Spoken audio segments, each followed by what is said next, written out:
Nikolai Vsevolatovich yawned.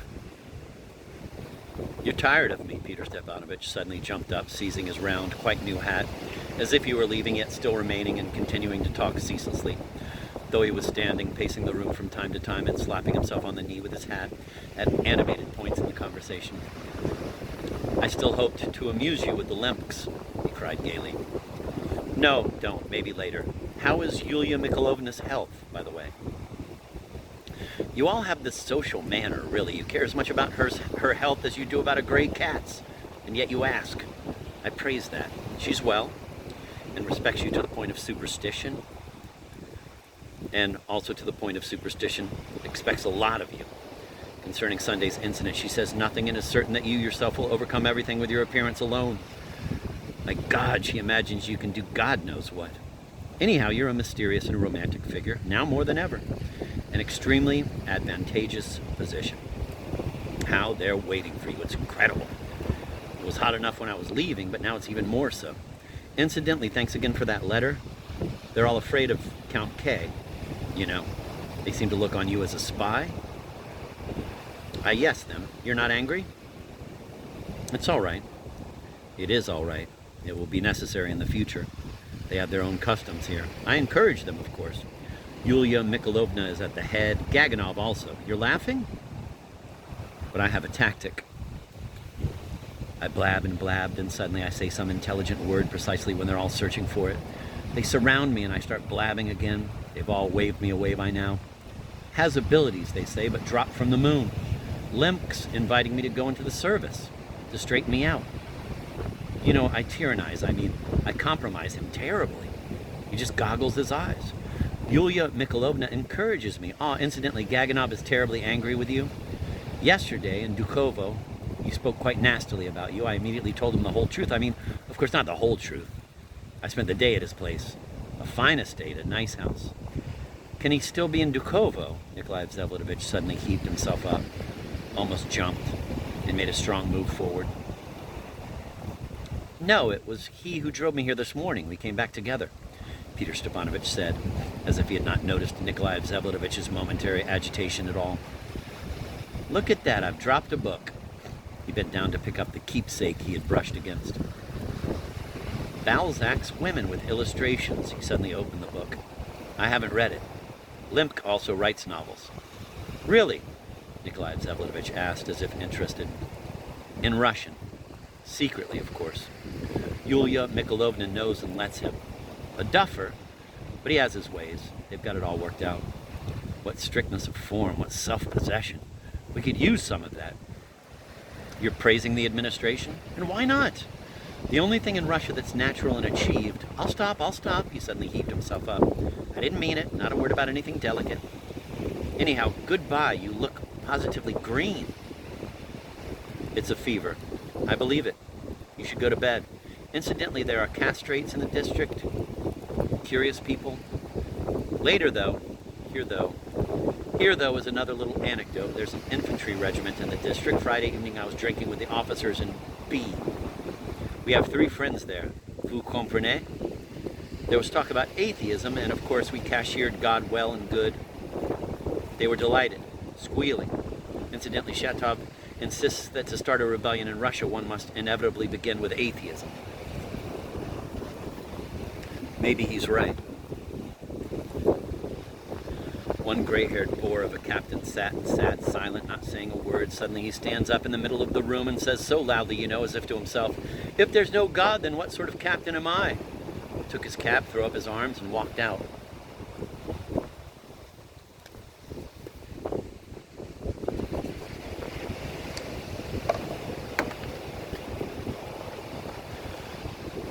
Having uttered a rather well-rounded thought, Nikolai Vsevolatovich yawned for the 3rd time.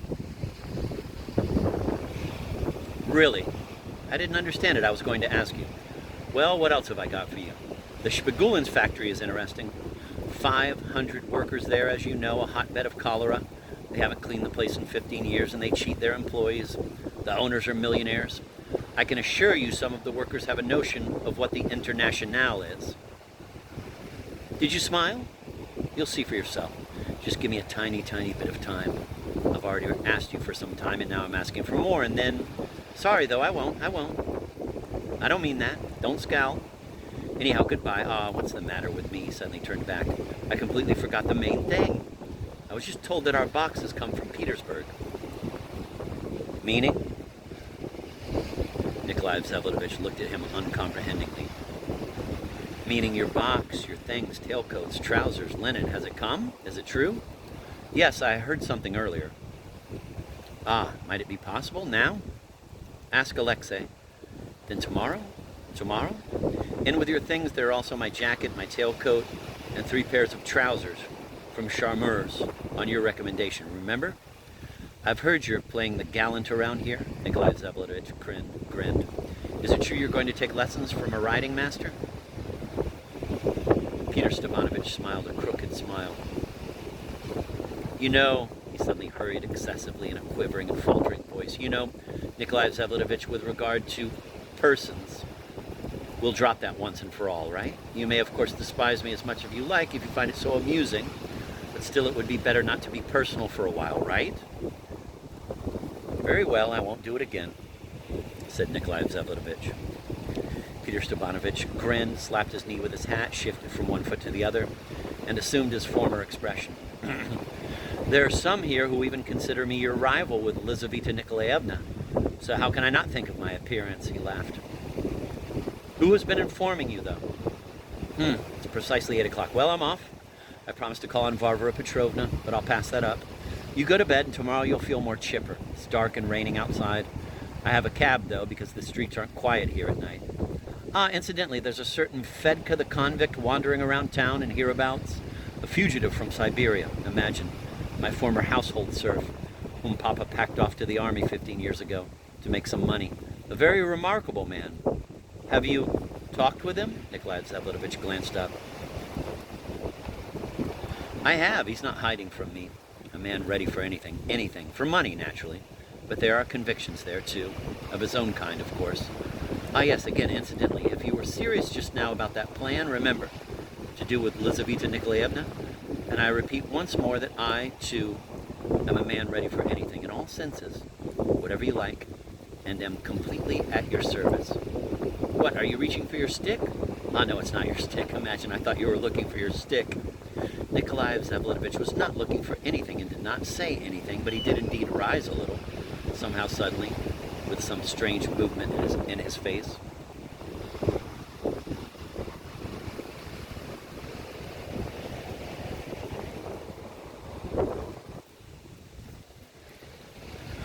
Or if you need something in connection with Mr. Gaganov, Peter Stepanovich suddenly blurted out, this time nodding directly at the paperweight. I can, of course, arrange everything, and I'm sure you won't pass me up. He suddenly walked out without waiting for a reply, but then stuck his head back in through the doorway. Because, he cried in a patter, Shatov, for example, also had no right to risk his life on Sunday when he went up to you, right? I wish you to make note of that. He disappeared again without waiting for a reply. He may have thought, as he disappeared, that when Nikolai Vsevledovich was left alone, he would start pounding the wall with his fists, and no doubt he would have been glad to peek in if only it had been possible.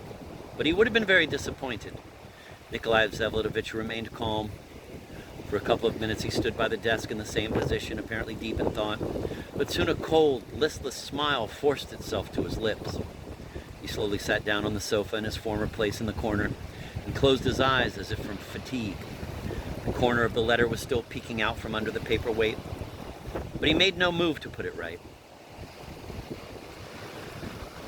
Soon he became totally oblivious. Varvara Petrovna, who had worn herself out with cares during those days, could not restrain herself, and after Peter Stepanovich, who had promised to stop and see her, left without keeping his promise, she herself ventured to visit Nicholas, though it was not her appointed time.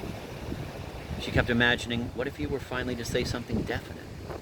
Softly, as before, she knocked on the door, and again, receiving no reply, opened it herself.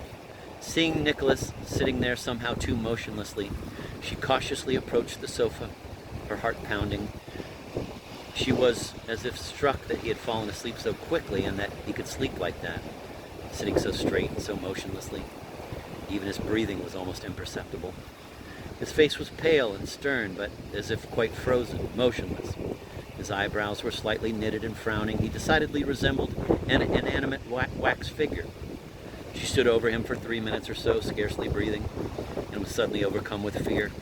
She went out on tiptoe, paused in the doorway, hastily made a cross over him, and withdrew unnoticed, with a new heavy feeling and a new anguish.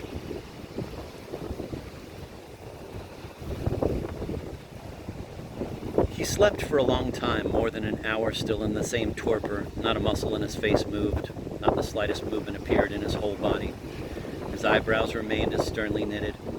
If Varvara Petrovna had stayed another 3 minutes, she would certainly have been unable to bear the oppressive feeling of this lethargic motionlessness, and would have wakened him. But suddenly he opened his eyes. He opened his eyes himself, and still without stirring, sat for another 10 minutes, as if peering persistently and curiously at some startling object in the corner of the room, though there was nothing there either new or unusual.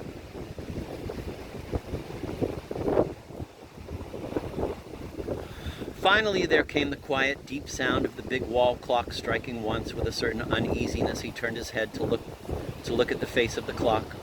But at almost the same moment, the far door giving onto the corridor opened, and the valet Alexei Yegorovitch appeared. He was carrying a warm coat, a scarf, and a hat in one hand, and in the other a little silver salver on which a note was lying.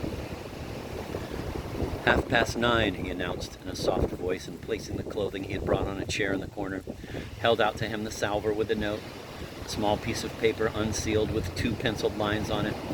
Having glanced over these lines, Nikolai Vsevolodovich took a pencil from the desk, scribbled a couple of words at the end of the note, and put it back on the salver.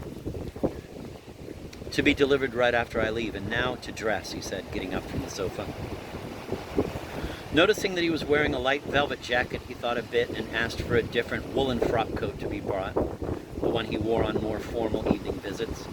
Finally, having dressed completely and put on his hat, he locked the door through which Varvara Petrovna had come to him, and, taking the hidden letter from under the paperweight, silently walked out into the corridor, accompanied by Alexei Yegorovitch.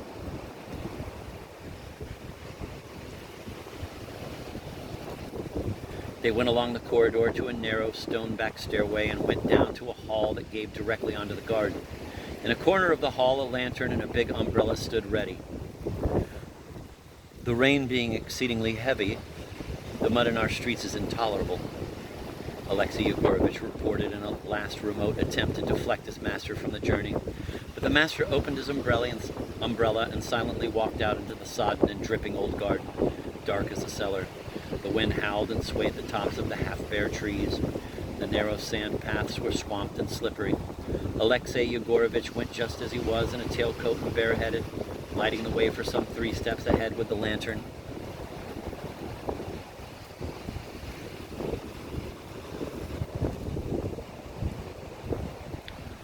"Won't we be noticed?" Nikolai Vsevolodovich asked suddenly. "Not from the windows, what with everything having been foreseen beforehand," the servant replied softly and evenly. "Mamma has retired? The mistress locked herself in, as she regularly has over the past few days, at 9 o'clock sharp, and it's impossible for her to find out anything now. At what time should I expect you?" he added, making so bold as to pose a question. "At 1, or 1:30. No later than 2. "Very good, sir."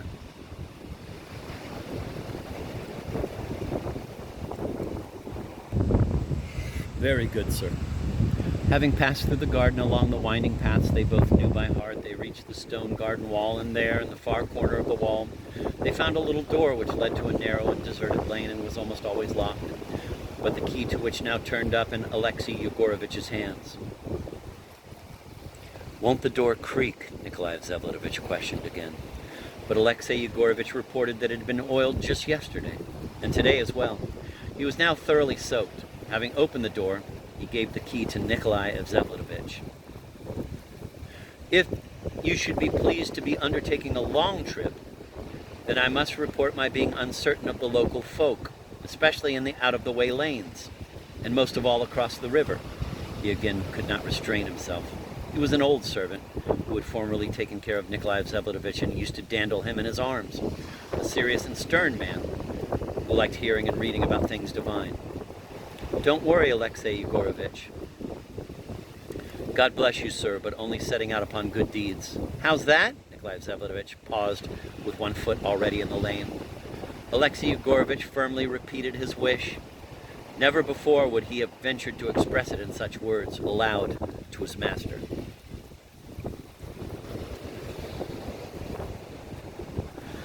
Nikolai Vsevolatovich locked the door, put the key in his pocket, and went off down the lane, sinking several inches into the mud at every step. He finally came out onto a paved street, long and deserted. He knew the town like the back of his hand, but Bogoyavlensky Street was still a long way off.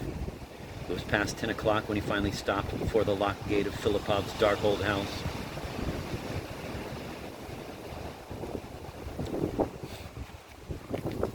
Now that the Lebyatkins had moved out, the ground floor was left completely empty with the windows boarded up. But there was light in Shatov's garret. As there was no bell, he began rapping on the gate with his fist. The little window opened and Shatov peeked out. It was pitch dark and hard to distinguish anything. Shatov peered for a long time, about a minute. "Is it you?" he asked suddenly. "Yes," the uninvited guest replied. Shatov slammed the window, went down, and unlocked the gate.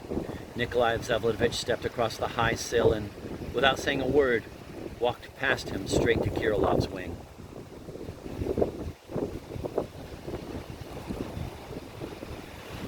Here nothing was locked or even closed. The entryway and the first two rooms were dark, but in the last room, where Kirilov lived and took his tea, light was shining and laughter could be heard, along with some strange little cries.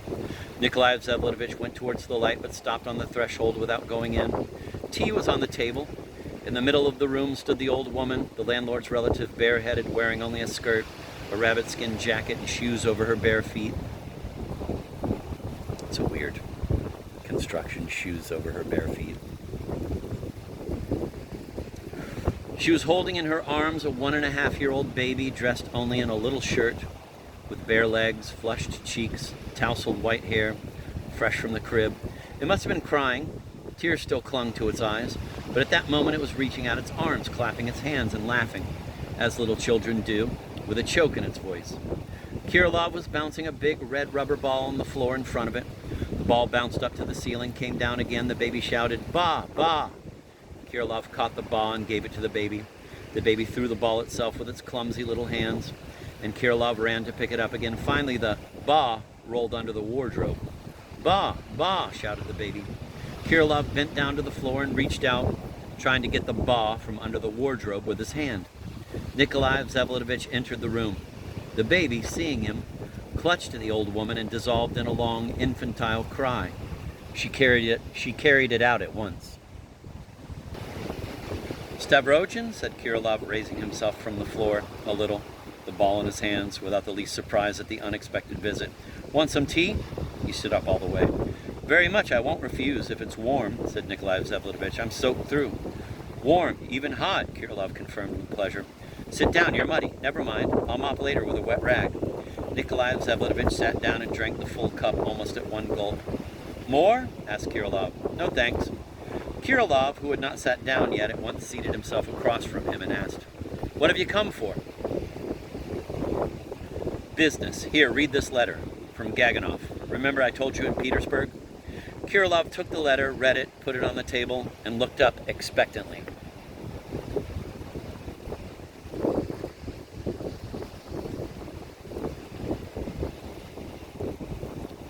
"As you know," Nikolai Vsevolatovich began to explain, "I met this Gaganov a month ago in Petersburg for the first time in my life. We ran into each other about 3 times in public.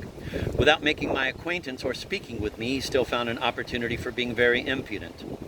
I told you at the time, but here is something you don't know. At that time, leaving Petersburg before I did, he suddenly sent me a letter which, though unlike this one, was still improper in the highest degree, and strange if only in that it contained no explanation of why it had been written. I replied to him at once, also with a letter, in which I stated quite frankly that he was probably angry with me for the incident with his father 4 years earlier, here at the club, and that for my part I was prepared to give him every possible apology on the grounds that my action had been unintentional and caused by illness. I asked him to take my apologies into consideration. He did not reply and left, and now I find him here, completely enraged. I've been told of his several public comments about me, utterly abusive and with astounding accusations. Finally, today comes this letter, such as no one surely has ever received, with curses and such expressions as, "Your beaten mug." I've come in hopes that you will not refuse to be my second. You say a letter no one received, Kirilov remarked. In rage, it's possible, written more than once. Pushkin wrote to Hecarin. All right, I'll go. Tell me how. Nikolai Vsevolodovich explained that he wanted it to be tomorrow and that he would certainly begin with the renewal of his apologies and even with the promise of a second letter of apology, but with the understanding that Gaganov, for his part, should also promise not to write any more letters. The letter in hand would be regarded as never having existed. Too many concessions. He won't agree, Kirilov said.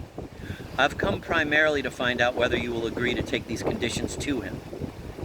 I will. It's your affair. But he won't agree. I know he won't. He wants to fight. Tell how you'll fight. The point is that I'd like to finish it all tomorrow for certain. You'll be at his place around 9 in the morning. He'll listen and not agree, but he'll get you together with his second, say at around 11. You'll arrange things, and by 1 or 2, everyone should be on the spot. Please try to do it that way. The weapon is pistols, of course, and I especially ask you to arrange it like this. The barriers should be 10 paces apart. Then you place each of us 10 paces from the barrier, and at a sign we start walking towards each other. Each must be sure to reach his barrier, but he can fire before, as he's walking. That's all, I believe. 10 paces between barriers is too close, Kirilov observed. 12, then. Only not more, you understand? He seriously wants to fight. Do you know how to load a pistol? I do. I have pistols. I'll give my word that you've never fired them. His second will also give his word about his. 2 pair, and we'll do odds and evens. His or ours. Fine. Want to see the pistols? Why not? Kirilov squatted down in front of his suitcase in the corner, which was still not unpacked, but from which he took things as he needed them. He pulled from the bottom a boxwood case lined with red velvet and took from it a pair of elegant, extremely expensive pistols. I have everything, powder, bullets, cartridges. I also have a revolver. Wait. He again went into the suitcase and pulled out another case with a 6-chambered American revolver.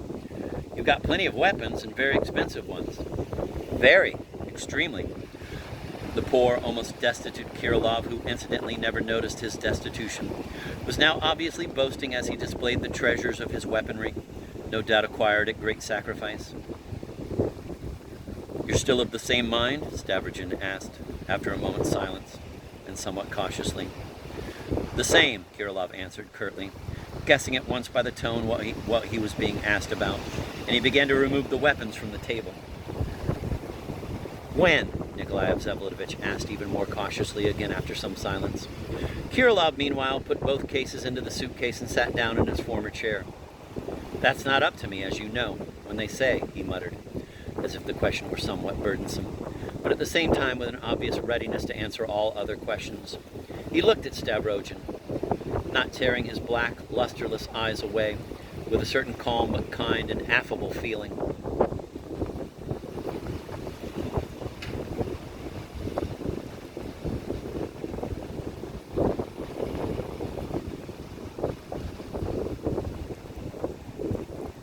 I, of course, understand shooting oneself, Nikolai Vsevolodovich began again, frowning somewhat, after a long, 3-minute-long, thoughtful silence.